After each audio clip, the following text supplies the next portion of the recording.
ఒక్కసారి కొమ్మూరి గోల్డ్ కి కాల్ చేయండి. తాకట్లో ఉన్న మీ బంగారాన్ని విడిపించి మార్కెట్ ప్రైస్ కి వాళ్ళు కొనుక్కుని మిగతా డబ్బులు మీకు ఇచ్చేస్తారు.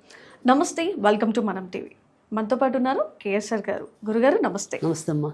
ఈ ఏడాది చెడు రాశులు, మంచి రాశులు, ఇప్పటిదాకా మనం తులారాశి, కన్యా రాశి, వృషభ రాశి మంచి రాశులను మాట్లాడుకున్నాము. అలాగే ఈ పంచాంగం పరంగా చూసుకుంటే చెడు జరగబోయే రాశులు ఏంటంటారు? సో ఖచ్చితంగా చెడు జరగబోయే రాశుల్లో వచ్చేప్పటికి ఏంటంటే మేష రాశి అనే దానికి చెడు ఉంది. సో ఏ రకంగా చెడు ఉంది అంటే కనుక ఆరోగ్యం ఒకటి, బంధుమిత్రాదులతో విరోధాలు ఒకటి, తొందరపాటు వల్ల. సో మేష రాశి వారికి అంతా కూడా ఆరోగ్య విషయంలో కొద్దిగా జాగ్రత్తలు తీసుకోవటం, అంటే ఏదైనా సరే చిన్న చిన్న అనుమానాలు వచ్చాయనుకోండి, వాటిని రూఢీ చేసుకోవటం అనేది అవసరం.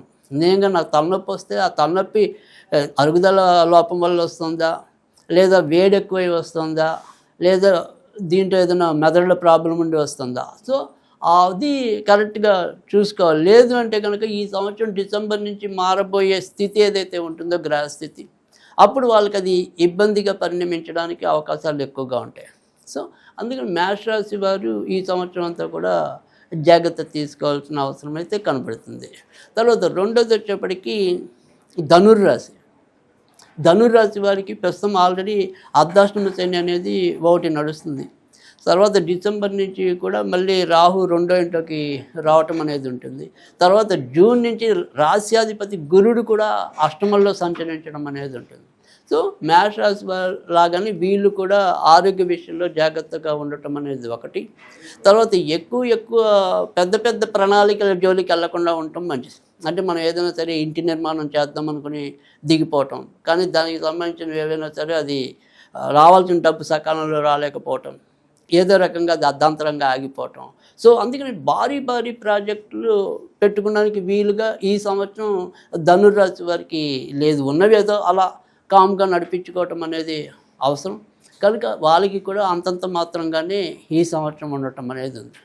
ఇక మూడోది వచ్చేవాడికి మీనరాశి. సో మీనరాశి వాళ్ళు కూడా ఈ సంవత్సరం అంతా కూడా శారీరక శ్రమ ఎక్కువ పడాల్సి ఉంటుంది.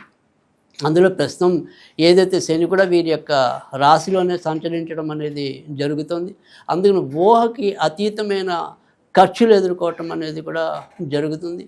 అంతేకాకుండా మళ్ళీ ఏదైతే శారీరక శ్రమ పెరగడం, అంటే ప్రతి చోట కూడా ఇప్పుడు మనసుతో చేసేదనుకోండి మానసిక ఒత్తిడి శ్రమ పెరగటం, లేదు శారీరక కాయ కష్టమే చేసామనుకోండి అది రెండింతలు పెరగటం.